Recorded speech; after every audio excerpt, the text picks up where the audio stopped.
के बारे में आपको विस्तार से पहले बताया था।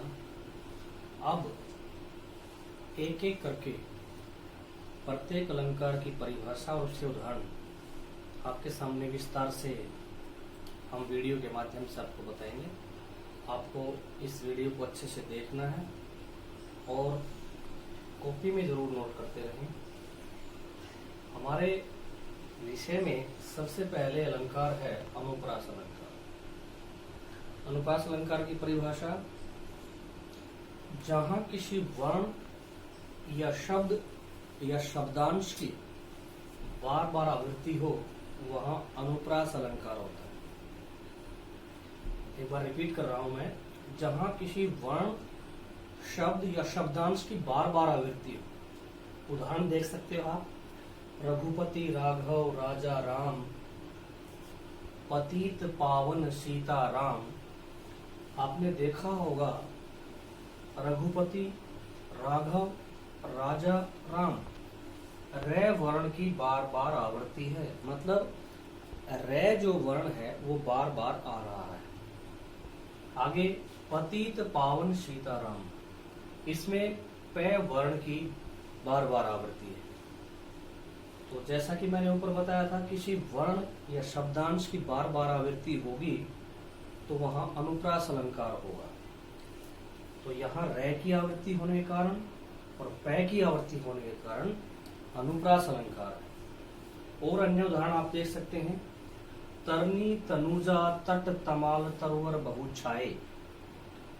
यहाँ भी तय की बार बार आवृत्ति के कारण तय वर्ण बार बार आ रहा है, तो तय की बार बार आवृत्ति के कारण कौन सा अलंकार? अनुप्रास अलंकार।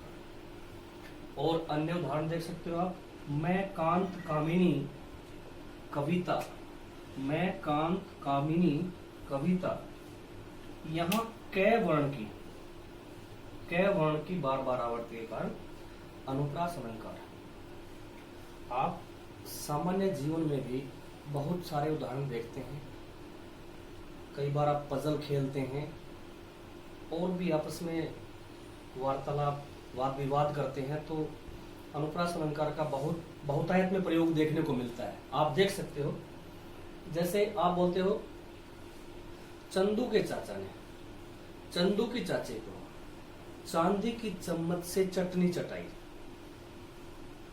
तो च वर्ण की बार बार आवृत्ति के कारण यहाँ अनुप्रास अलंकार है। और भी आप देख सकते हैं, खड़ग सिंह के खड़कने से खड़कती हैं खिड़कियां। ये भी अनुप्रास अलंकार का उदाहरण है। और भी बहुतायत में आप अपने सामान्य जीवन में अनुप्रास अलंकार के उदाहरण देख सकते हो। अनुप्रास अलंकार आशा करता हूँ आपको अच्छे समझ में आया होगा। एक बार मैं फिर बता रहा हूँ, जहाँ किसी वर्ण या शब्दांश की बार बार आवृत्ति, यानी कोई वर्ण बार बार आए। और भी उदाहरण देख सकते हो आप, संसार की समर सथली में धीरता धारण करो, श की बार बार आवृत्ति के कारण, और धीरता धारण करो ध की बार बार आवृत्ति के कारण अनुप्रास अलंकार।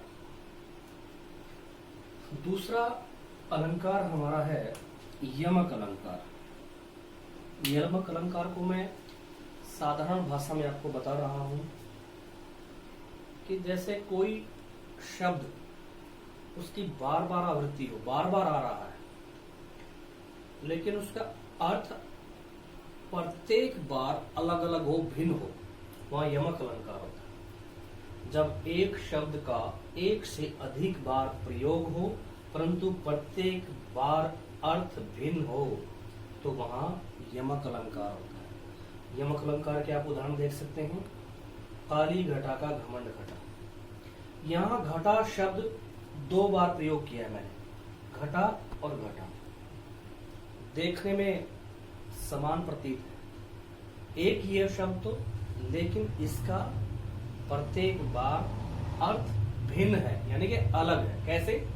काली घटा, यहाँ घटा का अर्थ है बादल, और घमंड घटा, यहाँ घटा का मतलब है कम होना, यानी कि बारिश के बाद जो काली घटा थी उसका घमंड कम हो गया। अन्य उदाहरण देख सकते हैं आप, जगती जगती की मूक प्यास। जगती, जगती का मतलब संसार। जगती का मतलब जागती हुई। दोनों एक जैसे शब्द हैं परंतु अर्थ भिन्न भिन्न है। और भी अन्य उदाहरण आप देख सकते हो। 3 बेर खाने वाली, 3 बेर खाती है। बेर, यहाँ एक बेर का अर्थ है 3 बार। बेर मतलब बार, और बेर का मतलब एक फल होता है छोटा सा, जो राम को खिलाया था सबरी ने। 3 बेर खाने वाली 3 बेर खाती है, अर्थात जो 3 बार खाना खाती थी, आज उसको सिर्फ 3 बेर के फलाहार पर रहना पड़ रहा है। और भी और बहुत सारे उदाहरण हैं, आप अपने पाठ्यक्रम से देखेंगे। एक उदाहरण और बताता हूं। ऊंचे घोर मंदिर के अंदर रहने वाली, ऊंचे घोर मंदिर के अंदर रहने वाली, ऊंचे घोर मंदिर के अंदर रहती है। यहाँ मंदिर का मतलब, एक मंदिर का मतलब है राजमहल, और एक मंदिर का मतलब है जो हमारा पूजा का स्थल है। तो ये 2 उदाहरण आपको बताए मैंने। आशा है आपको अच्छे समझ में आए होंगे।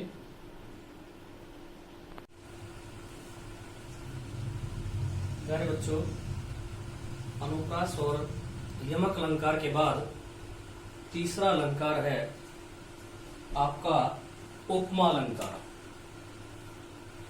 उपमा, रूपक और उत्प्रेक्षा अलंकार को बताने से पहले मैं आपको 2 शब्दों से परिचित कराता हूं, उपमेय और उपमान। उपमेय मतलब जिसकी तुलना की जाती है, और उपमान जिससे तुलना की जाती है। तीनों का उपमा, रूपक और उत्प्रेक्षा में बहुत कॉमन है, बहुत बार आता है, इसलिए इसका अर्थ आपको जानना बहुत जरूरी है। उपमा अलंकार वहां होता है जहां किसी व्यक्ति की या वस्तु की गुण दशा के कारण किसी से समता या तुलना की जाती है। अर्थात जहां उपमेय की उपमान से समता या तुलना की जाती है, वहां उपमा अलंकार होता है। जैसे सामान्य जीवन में हम कहते हैं कि आप उस जैसे हो, या आप कालिदास जैसे हो, तो उसकी हम उससे तुलना कर रहे हैं, समता कर रहे हैं। तो वहां अगर ऐसा उदाहरण देते हैं तो उपमा अलंकार होता है। अर्थात जहां उपमेय की उपमान से क्षमता की जाती है। कौन सा अलंकार? उपमा अलंकार। उपमा अलंकार को जानने के लिए आपके लिए एक बहुत अच्छा उदाहरण बताता हूं आपको। उपमा अलंकार को आप कैसे पहचानोगे? जहां भी आपको सी, सा, से, सम, सृस, सदृश, ये इस जैसे शब्द मिल जाए वाक्य के अंदर, सी, सा, से, सम, सृश, सदृश जैसे शब्द मिल जाएंगे, आपको वहां हर हाल में उपमा अलंकार बताना है। तारा सी तुम सुंदर, उपमा अलंकार। आपसे पूछेगा कोई उपमा अलंकार कैसे? अगर आप वैसे भी याद करना चाहते हो तो आप कह सकते हो सर तारा सी आया है। हालांकि इसकी उपमेय की उपमान से तुलना की, मतलब उसको तारा जैसी सुंदर बताया गया, तो सी आया है, आप इसलिए कह सकते हो कि सी आया जी, इसलिए उपमा अलंकार। पीपर पात सरिस मन डोला, सरिस समान, कौन सा अलंकार? उपमा अलंकार। पीपल के पत्ते के समान मन डोल उठा। मुख बाल रवि सम लाल होकर ज्वाला सा बोधित हुआ, कौन सा अलंकार? उपमा। आपसे पूछेंगे क्यों?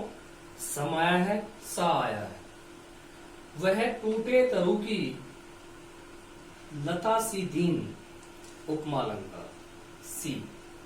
लघु तरणी हंसनी सी सुंदर, सी। उपमेय की उपमान से समता की गई है, तुलना की गई है, उपमा अलंकार है। वह किसले के से अंगों वाला, से। यहां भी उपमेय का उपमान पर, उपमान से समता की गई है, तुलना की गई है, तो यहां भी उपमा अलंकार है। तो आप संक्षेप में कह सकते हैं, जहां उपमेय की उपमान से समता की जाती है, तुलना की जाती है, वो किसी गुण के कारण, धर्म के कारण, दशा के कारण, आकार के कारण, रंग के कारण, रूप के कारण उससे तुलना की जाती है, तो वो उपमा अलंकार होता है। आप उदाहरण आते हैं आपके एग्जाम के अंदर, आपके परीक्षा के अंदर उदाहरण आते हैं कि अलंकार बताइए, तारा सी तुम सुंदर, तो आप इसमें उदाहरण देख करके बता सकते हो कि उपमा अलंकार है। कैसे बता सकते हो? आप इन शब्दों के माध्यम से आपको पता लग जाएगा, एक बार देखते ही कि सी आया है, से आया है, सम आया है, सरिस आया, सदृश आया है, तो ये शब्द देखते ही आप बता सकते हैं कि उपमा अलंकार। तो उपमा अलंकार जहां उपमेय की उपमान से समता की जाती है, तुलना की जाती है। हमारा अगला अलंकार है रूपक अलंकार। उपमा अलंकार अपने इससे पहले हमने किया, उसके बाद रूपक अलंकार, जहां उपमेय का उपमान पर आरोप हो। उदाहरण के द्वारा मैं आपको समझा रहा हूं कि मैया मैं चंद्र खिलौना ले हूं। यहां चंद्रमा पर खिलौना होने का आरोप है, मतलब चंद्रमा खिलौना नहीं है, जो चीज वो है नहीं उसको वो बता दिया जाता है, तो उसको एक तरह से आरोप कहते हैं।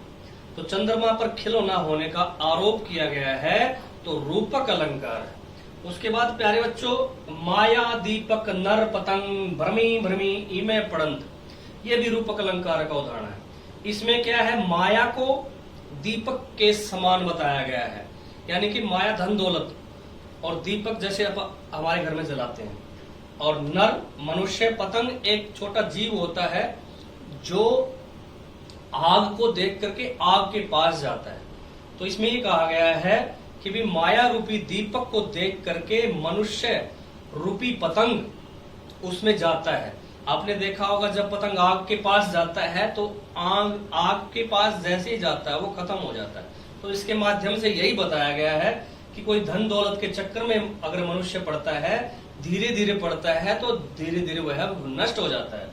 तो माया दीपक नर पतंग, माया दीपक नर पतंग, माया के ऊपर दीपक होने का आरोप और मनुष्य के ऊपर पतंग होने का आरोप, यानी कि मनुष्य पतंग थोड़ी है, माया दीपक नहीं है, लेकिन उसके ऊपर उनका आरोप किया गया है, तो रूपक अलंकार है।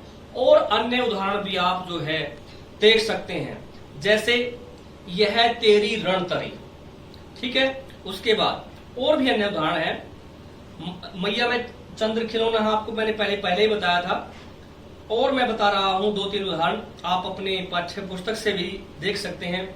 बीती विभावरी जागरी, अंबर पनघट में डुबो रही, तारा घट उषा नागरी। फिर रिपीट करता हूं, मैं रिपीट कर रहा हूं, बीती विभावरी जागरी, अंबर पनघट में डुबो रही, तारा घट उषा नागरी, तारा घट उषा नागरी। यहां पर नागरी में उषा का, अंबर में पनघट का और तारों पे घट यानी कि घड़े का आरोप है। तो कौन सा अलंकार हुआ आपका? रूपक अलंकार, यानी कि जहां उपमेय का उपमान पर आरोप हो। उसके बाद है उत्प्रेक्षा अलंकार। थोड़ा सा और बताऊंगा, बच्चों का कंफ्यूजन रहता है, थोड़ा सा ट्रिक वाइज बताऊंगा आपको। जहां उपमेय की उपमान में संभावना पाई जाती है, इसमें आप कैसे पहचानेंगे? इसमें मानो, मनु, जानो, जनु, जो जैसे शब्द मिलेंगे आपको, जहां भी आपको ये शब्द मिले, ये दिखते ही आपको ये बताना है कि इसमें उत्प्रेक्षा अलंकार है। मानो हवा के शोर से सोता हुआ सागर जगा, कौन सा अलंकार है? आप कहेंगे उत्प्रेक्षा अलंकार है। आप कह सकते हो मानो आ गया है तो उत्प्रेक्षा अलंकार है। सिर फट गया उसका मानो अरुण रंग का घड़ा, मानो आया हुआ है तो कौन सा अलंकार हुआ? उत्प्रेक्षा अलंकार। तो उत्प्रेक्षा अलंकार जहां उपमेय का उपमान पर आरोप हो। और भी उदाहरण है, कहती हुई उत्तरा के नेत्र जल से भर गए, हिम के कणों से पूर्ण मानो हो गए पंकज नए। ये भी उदाहरण है इसका। और भी, उस काल मारे क्रोध के, तनु कांपने उसका लगा, मानो हवा के शोर से सोता हुआ सागर जगा। अभी बताया था उसी का भाग है ये। नील परिधान बीच सुकुमार, खुल रहा मृदुल अधकुला अंग, खिला हो जो बिजली का फूल, मेघ में बीच गुलाबी रंग। जयशंकर प्रसाद का बहुत ही जबरदस्त उदाहरण है। इन सब उदाहरण के माध्यम से आप देख सकते हैं कि उत्प्रेक्षा अलंकार जहां उपमेय की उपमान में संभावना पाई जाती है, इसमें मानो, मनु, जानो, जनु, जोश जैसे शब्द मिलेंगे। आप एक बार देखते ही पहचान जाएंगे कि उत्प्रेक्षा अलंकार है। फिर भी मैं आपके कंफ्यूजन के लिए आपको बता देता हूं कि उपमा, रूपक, उत्प्रेक्षा, इसमें आपको कैसे पहचानेंगे। जैसे आपका रूपक है, रूपक में क्या है, रोप है यानी कि आरोप है। रूपक, रोप यानी कि आरोप। उत्प्रेक्षा, उत्प्रेक्षा में क्या है, आपका लास्ट साउंड, आपकी लास्ट ध्वनि क्या निकल रही है, उत्प्रेक्षा, शा निकल रही है यानी कि संभावना। रूपक में रोप यानी कि आरोप, उत्प्रेक्षा में सा यानी कि संभावना, उपमा में समता, उपमा यानी कि बराबरी, समता। धन्यवाद।